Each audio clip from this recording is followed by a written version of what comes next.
90 বছর পর আসামের বিধানসভা চলছে নামাজ ব্রেক ছাড়া। নামাজ পড়ার জন্য 2 ঘন্টা ছুটি ছিল শুক্রবারে।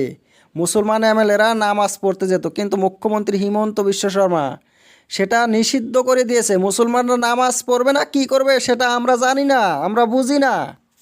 বিধানসভায় 31 জন মুসলিম এমএলএ রয়েছে। এতগুলো মুসলিম এমএলএর নামাজ পড়াটা বন্ধ করে দেওয়া, নামাজ পড়াটা মুসলমানদের জন্য খুব গুরুত্বপূর্ণ। আর শুক্রবারে নামাজ পড়তেই হয়, কিন্তু মুখ্যমন্ত্রী হিমন্ত বিশ্ব শর্মা তেমন নিয়ম উঠিয়ে দিল সেই মুসলমানদের নামাজ পড়া।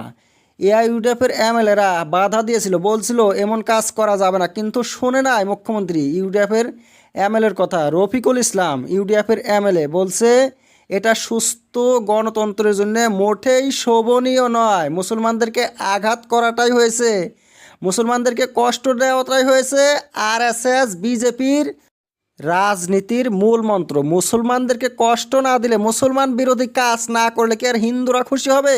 হিন্দু ভোটগুলো আসবে, হিন্দু ভোট ছাড়া বিজেপির চলবে? কোনো সমস্যা হইতো না নামাজ পড়লে। মুসলমান এমএলএরা যদি নামাজ পড়তো, 2 ঘন্টা ছুটি থাকতো, কি অসুবিধা হইতো? কোনো অসুবিধা নাই। নামাজ পড়া কি খারাপ কাজ না ভালো কাজ?